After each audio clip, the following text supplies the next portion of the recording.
Aquí comienza el Tornaviaje.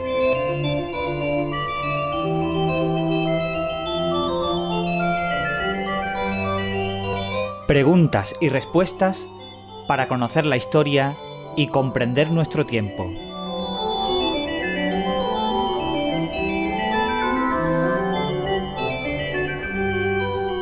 La Revolución Francesa suele situarse como el punto de comienzo de la edad contemporánea. Esto lo hacen los historiadores para situar un momento concreto en el que dividir la historia entre estas etapas, en este caso del paso de la edad moderna a la edad contemporánea. Sin embargo, hay un conflicto también violento y bastante significativo por sus características y su magnitud en el siglo XVIII que prepara el terreno para fenómenos revolucionarios como la Revolución Francesa o incluso también la Guerra de Independencia de los Estados Unidos de América, que fue la Guerra de los 7 Años, un conflicto internacional en pleno siglo XVIII que entrañó una gran pérdida de vidas humanas desproporcionada para lo que se conocía en una guerra en la época. Desde una cuestión meramente dinástica en Europa empieza a desatarse un conflicto que comienza a implicar a todas las potencias en pugna en Europa, todas las grandes potencias, desde España hasta Rusia, pasando por Gran Bretaña, Francia, Austria y otras monarquías de su tiempo que empiezan a entrar en el tablero político. E incluso esconde otras altas ambiciones de las potencias europeas ya más extendidas, que no las pugnas dinásticas, sino la búsqueda del poder naval o incluso el control del comercio mundial con América y con el resto de las colonias. Esta guerra implicó a todos los frentes, el frente naval, el frente de infantería e incluso se libró en casi todos los continentes, incluyendo lugares tan remotos como la India o Filipinas. Así que esta primerísima guerra mundial, anterior a las fatales del siglo XX, supone un momento de cambio profundo en la apreciación del poder en Europa y sentará las bases de una nueva ideología, como es la Ilustración, que propiciará un cambio político tremendo en Europa que significará, pues, precisamente el paso a la edad contemporánea. Así que hoy nos preguntamos, ¿cuál es el origen remoto y concreto de este conflicto que parece tan grande, pero pasa muy desapercibido? ¿Cuáles fueron las intenciones, además de los poderes en pugna dentro de este conflicto? E incluso, y sobre todo, muy importante para los historiadores, ¿cuáles fueron las significativísimas consecuencias que tuvo este conflicto para las relaciones del poder en Europa, en América y en todo el mundo?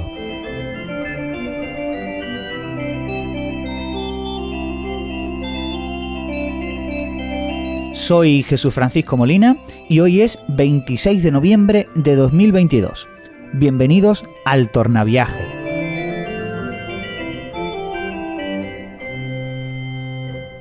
El programa ya está de vuelta, lo he anunciado en redes sociales, en todos los medios que tengo a mi disposición.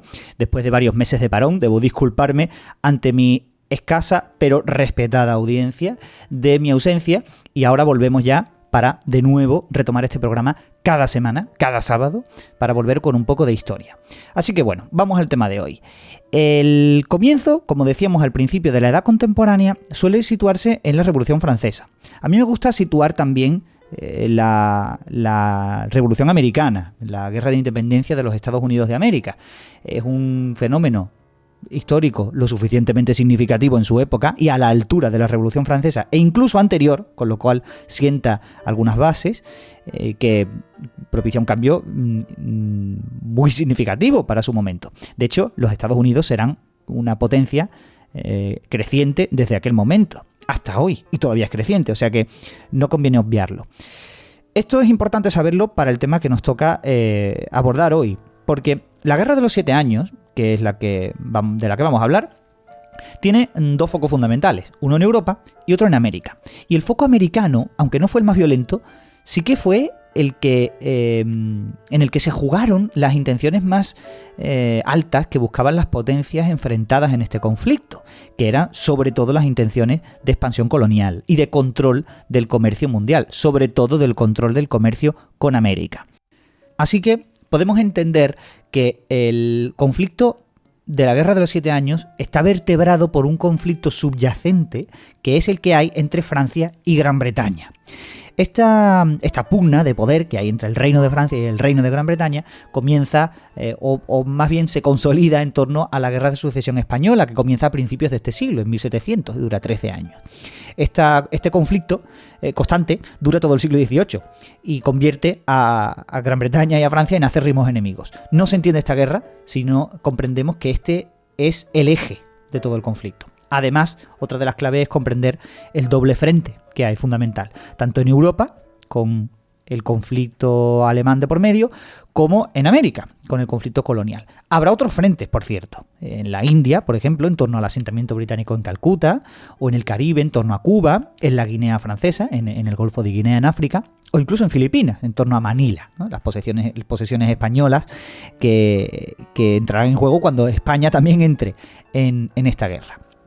Pues bien, todo comienza con los precedentes en los años 40 del siglo XVIII, cuando la sucesión austríaca se pone en duda. Muere el rey Carlos IV, el emperador Carlos IV de Austria, y no deja ninguna sucesión masculina. Esto supone un problema. Él lo dejó bien atado para que su hija María Teresa heredase el imperio. Y así fue, finalmente.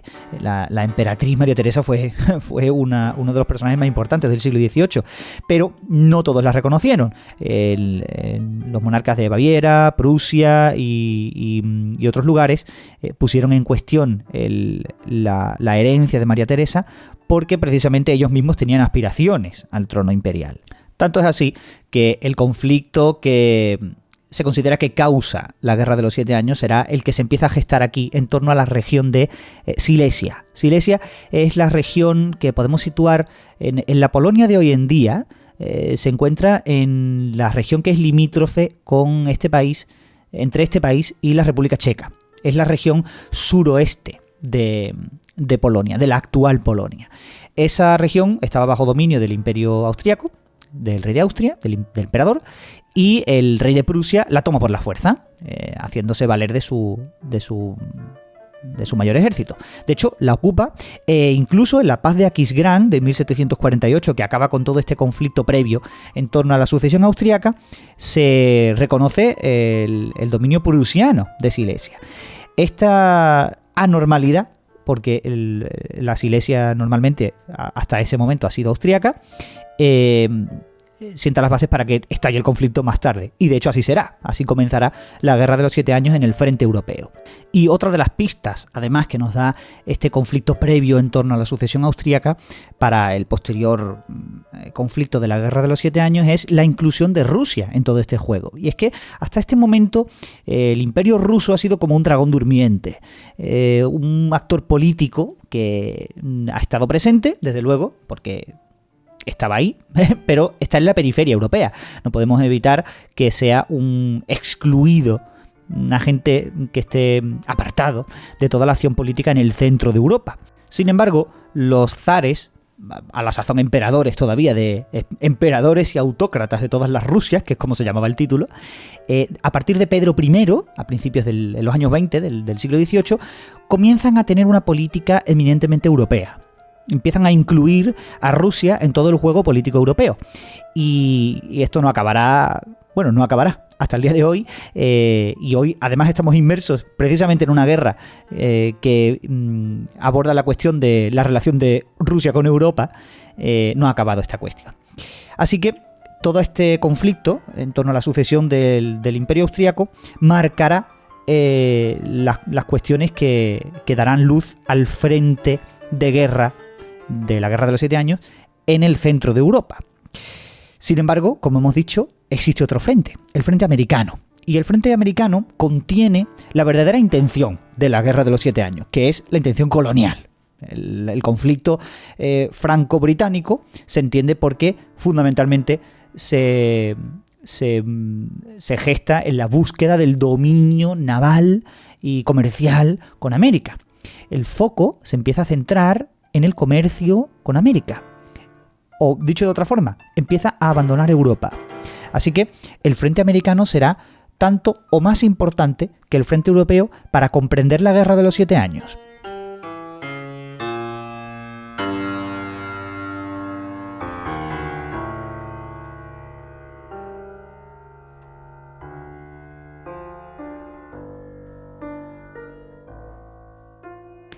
El conflicto en América no comienza en un momento concreto. La verdad es que se empieza a gestar muy poquito a poco, con una serie de escaramuzas y conflictos crecientes cada vez más, entre los colonos franceses de la colonia de Nueva Francia, o lo que hoy es Canadá, en torno a Quebec, Montreal y la región de los Grandes Lagos, y los colonos británicos que se encontraban ya bastante avanzados hacia el interior, en la zona de Ohio, lo que hoy es Ohio, la cuenca del río Ohio, que desemboca en el Mississippi.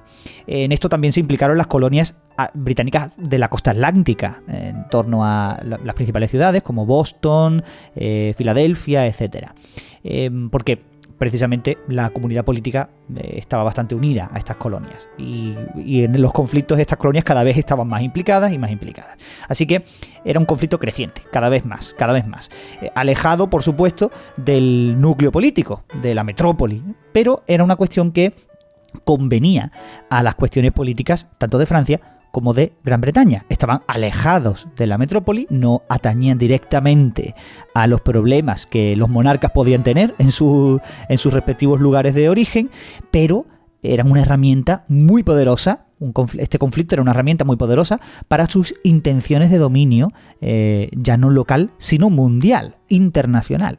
Así que no dudaron en utilizar estos conflictos, sobre todo el monarca británico. La guerra comenzó ya abiertamente en 1758. Los colonos británicos en Ohio, hartos de los hostigamientos franceses, y no con esto estamos echando la culpa a los franceses, sino que los británicos fueron los primeros en cansarse, tomaron las armas directamente, organizados, y empezaron a tomar fuertes. Hay que comprender que toda esa zona se organizaba en torno a este sistema, el sistema de fuertes. Eran puestos de avanzadilla que servían para proteger unas fronteras más o menos difusas entre las colonias británicas y las francesas. Así que la guerra era fácil de hacer simplemente tomando estos fuertes. Cuanto más fuertes uno tuviera en posesión y más lejos estos avanzaran, pues más territorio tenía ocupado, porque más territorio era capaz de defender. La guerra allí se decantó por el bando británico desde el principio prácticamente. Los británicos comenzaron a avanzar, tomando un fuerte tras otro, y en 1759 ya habían tomado la ciudad de Quebec, que había caído.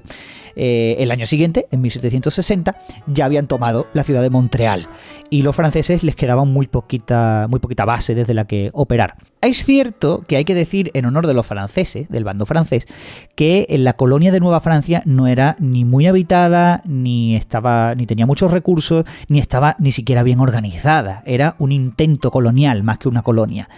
Pero bueno, esto habla bien de la capacidad bélica de los franceses, porque estaban en inferioridad numérica y de capacidad de cualquier tipo, pero habla muy mal de su capacidad colonial. No tenían ninguna capacidad como podía tener el Imperio Británico, o incluso más aún la corona española, que había colonizado más de medio continente. Los franceses no fueron capaces ni siquiera de ocupar un par de ciudades. En fin, llegado este momento, en América la guerra está decantada por el bando británico, y esto influye bastante en la guerra en Europa. Vamos a viajar unos años atrás y vamos a Europa para ver cómo se entretejen las alianzas en este momento. En 1756 se puede decir que comienza la guerra, porque es el momento en el que las alianzas se asientan. La Austria de María Teresa comienza a hacerse con territorios ocupados por la Prusia de Federico II. Y en este contexto, Prusia empieza a sufrir numerosas derrotas. Debe verse en una actitud defensiva, porque Austria se ve apoyada por Francia desde 1756. Esto es así porque, por otro lado, Prusia se ve apoyada por Gran Bretaña. Y por esto decíamos que es importante comprender que la Guerra de los 7 Años es fundamentalmente un conflicto entre Francia y Gran Bretaña. Iba a decir el Reino Unido, aún no. Aún no se llama así.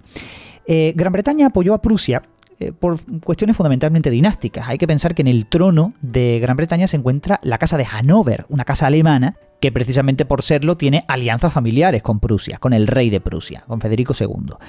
En virtud de esta alianza familiar, Gran Bretaña apoya con tropas y con fuerzas de todo tipo, económica también, a Prusia, que se ve cada vez más endeudada, por cierto. Francia hará lo propio con Austria, y este será otro frente de conflicto entre las dos principales potencias en pugna, que son Francia y Gran Bretaña. Lo que ocurre es que a partir de 1759, con el Canadá francés ya casi perdido, como decíamos antes, a Gran Bretaña ya no le interesa ganar la guerra en otro frente. Decía el primer ministro del rey Jorge II, William Pitt, que Canadá se ganaba en Silesia. Canadá se ganaba en Europa. Una vez casi ganado el Canadá, no tenía mucho sentido seguir luchando en Silesia. Así que Gran Bretaña abandona la lucha en 1759 en Europa. Y esto provoca que el ejército austríaco-francés siga avanzando y Prusia se vea en serios apuros.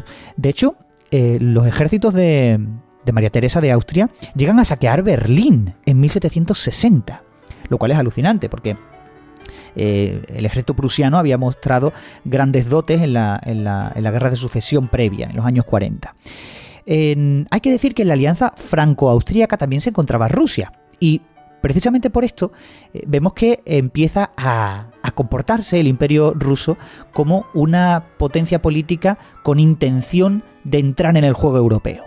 Sin embargo, y para suerte del rey de Prusia, en 1762, con la balanza decantada por el bando franco-austríaco y también ruso, muere la zarina de Rusia, Isabel I, y le sucederá, bueno, primero Pedro III, pero durará unos pocos meses, al que sucederá su esposa, Catalina II de Rusia, Catalina la Grande, un personaje de lo más famoso en el siglo XVIII. Y Catalina cambiará por completo la política exterior de Rusia. En primer lugar, hace abandonar a Rusia de la guerra, abandona la guerra. Y es que Catalina era de origen prusiano, ella no era rusa, era alemana. Y en virtud de lo cual, primero, dejó de combatir contra Prusia, era familia del rey Federico II. Y además le interesaba una Rusia pacífica con la que hacer un juego diplomático dentro de Europa. Catalina se hacía, tenía imagen de ilustrada. Digo imagen porque no dejaba de ser emperatriz y autócrata de todas las Rusias. No podía ser más absolutista. Pero de puertas para afuera cultivaba mucho la cultura y todo lo que se le atribuía a un ilustrado del siglo XVIII. Ella quería ser toda una voltairiana. De hecho, tenía correspondencia personal con Voltaire. Voltaire, cuando murió, como curiosidad, le legó a Catalina toda su biblioteca, lo cual es alucinante, porque no se me ocurre una absolutista más absolutista que Catalina la Grande en toda la Europa del siglo XVIII. Y sin embargo Voltaire era un gran amigo suyo. Pero bueno, esto para cuando hablemos de la Ilustración. La cuestión es que Rusia abandona la guerra, por suerte para Prusia, y la guerra se estanca. En este momento ya el ejército austríaco se ve incapaz de avanzar y llega a firmarse la paz en 1763, la paz de Hubertsburgo. En este momento la guerra se queda en el mismo punto en el que empezó.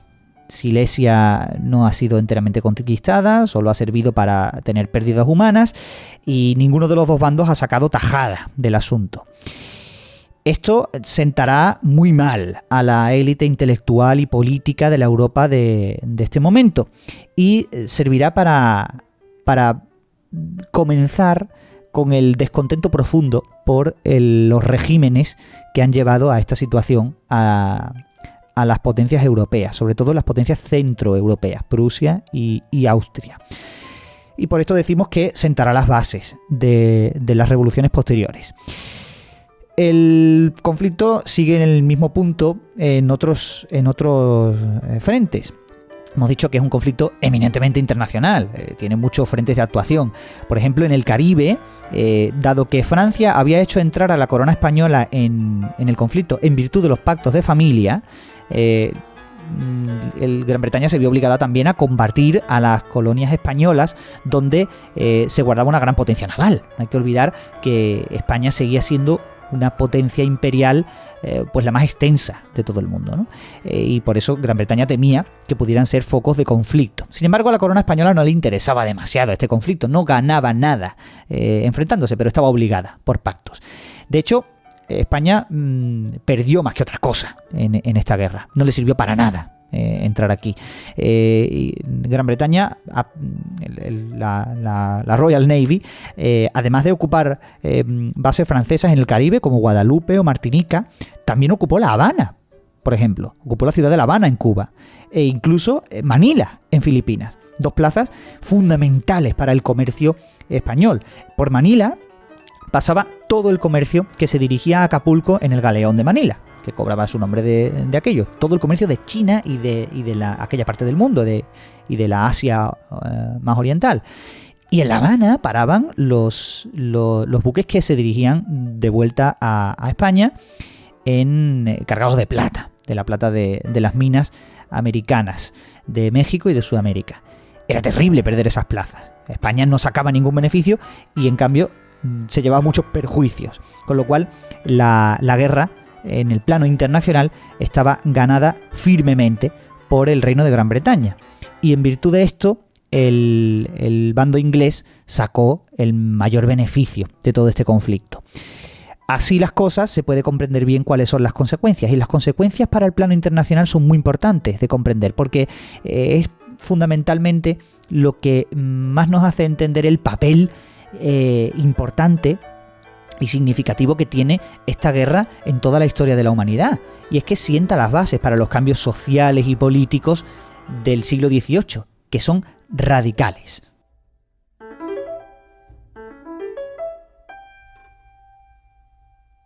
Suele considerarse que la guerra termina con la Paz de París de 1763.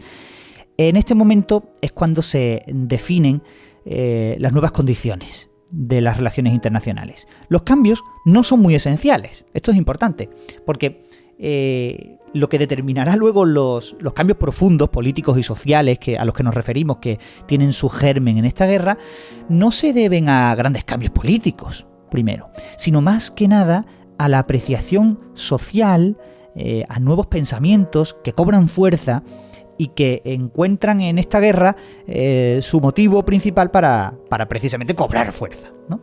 Así que en el Tratado de París, primero, el cambio más grande es que Canadá pasa a ser inglés. La colonia de Nueva Francia es completamente cedida por el rey de Francia a la corona británica.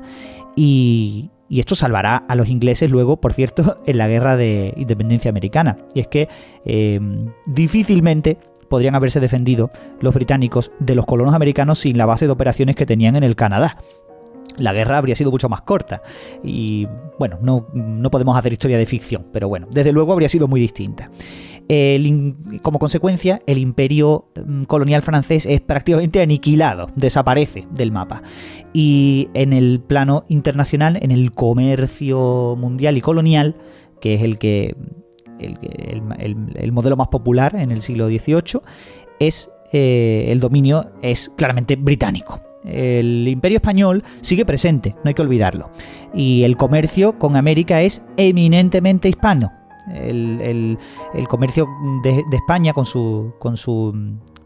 de la parte europea de España con la parte americana de España, con sus virreinatos, sigue siendo muy potente y muy fuerte. Lo que ocurre es que desde la Guerra de Sucesión Española, la corona hispánica va en declive en el control del comercio internacional en favor, ahora sí, de Gran Bretaña. Lo que ocurre es que hasta este momento Gran Bretaña no confirma su dominio, que luego será totalmente refrendado en la batalla de Trafalgar, a partir de la batalla de Trafalgar en 1805.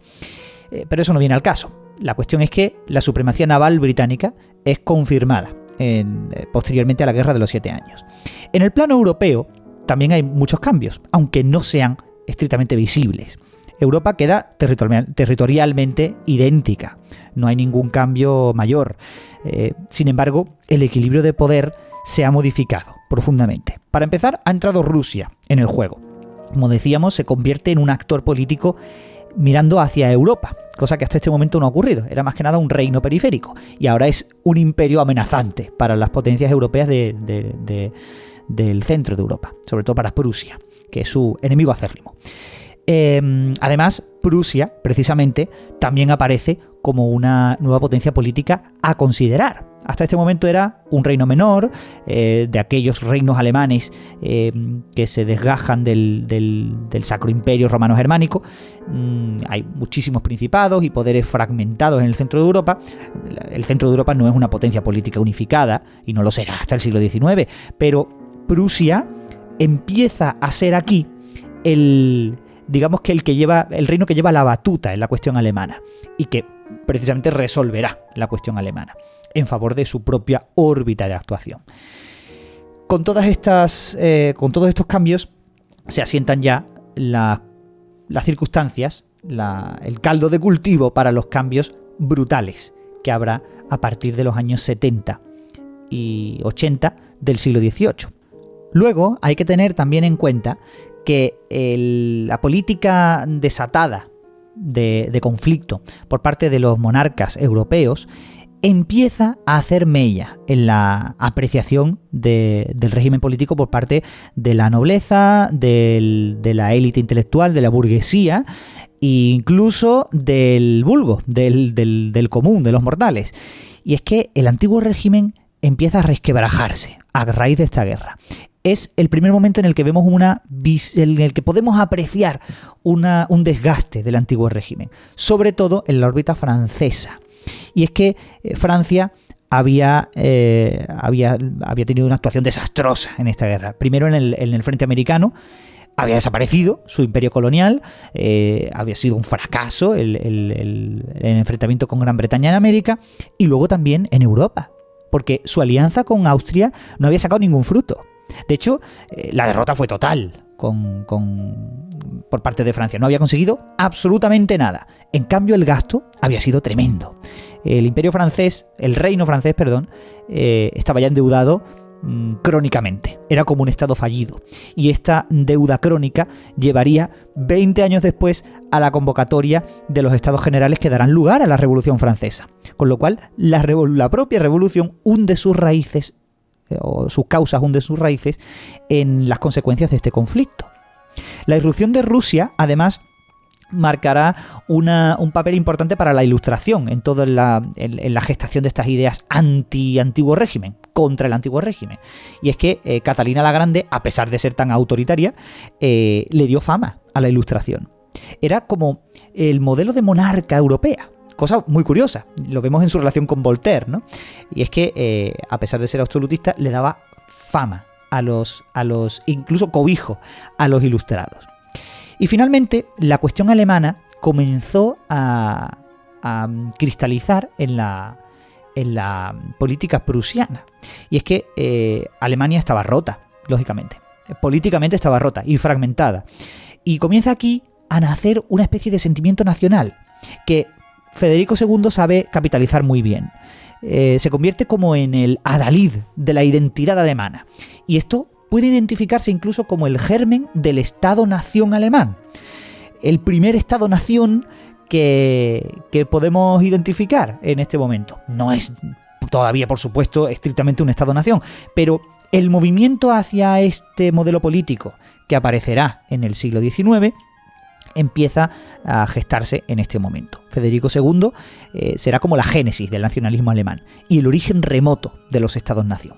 Incluso en América, esta guerra supondrá la génesis del descontento social que llevará a la guerra de independencia de los Estados Unidos. Porque pensemos que el esfuerzo económico y humano de la guerra en América contra los franceses será soportado exclusivamente por los colonos, aquellos que luego liderarán la revolución. Con lo cual, la Guerra de los 7 Años, a pesar de ser un acontecimiento histórico muy desconocido y del que se habla muy poco, es muy singular y muy importante para comprender los cambios políticos no solo que llevan a los cambios del siglo XVIII, sino que llevan a toda la edad contemporánea. El modelo político imperante que hoy hemos heredado, que es la democracia liberal, o por lo menos en Occidente lo hemos heredado, proviene de aquí. La génesis de la democracia liberal, la primera podemos reconocer que está en los Estados Unidos de América, y que luego precisamente serán el principal promotor de este modelo político, tiene su origen aquí. Tiene su origen en un fenómeno como este. Con lo cual, no podemos olvidar aquel acontecimiento. Fue la primera guerra estrictamente mundial. Tuvo su frente en la India, en África, en Filipinas, en Cuba, en América, en Europa, y se vieron implicadas todas y cada una de las grandes potencias europeas: Gran Bretaña, Francia, España, Rusia, Prusia, Austria. No hay un conflicto igual antes de este.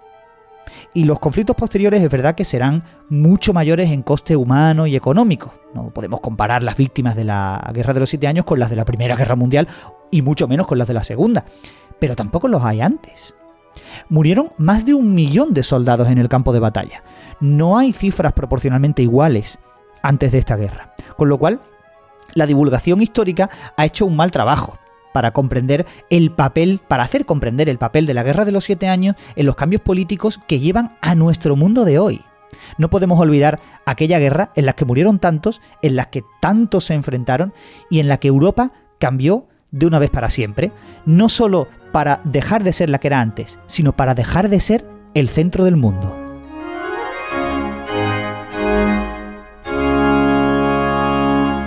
Está claro después de toda esta exposición que el conocimiento de la Guerra de los 7 años es importante para la comprensión de nuestro mundo de hoy, ya no solo para el siglo XIX o la Revolución Francesa, sino para nuestros días. Así que espero que os haya gustado este programa sobre aquella guerra tan cruenta para el momento, y espero de corazón que no haya sido muy grave la espera. Han sido varios meses de parón por cuestiones personales y dificultades para hacer el programa, pero ya hemos vuelto con toda la potencia para que cada semana, cada sábado, haya un nuevo programa y una nueva cuestión histórica que tratar. Así que os agradezco mucho vuestro apoyo. Sabéis que podéis y ayudáis mucho al programa si os suscribís en YouTube y en iVoox. También podéis suscribir, dadle a me gusta, lo que ayuda a visibilizar el programa, y seguidme en mis redes sociales, JF de Molina, tanto Facebook como Instagram y Twitter, donde actualizo constantemente los programas y anuncio cualquier eventualidad como estos 2 meses de parón. Así que os agradezco mucho vuestro apoyo y os espero aquí el próximo sábado.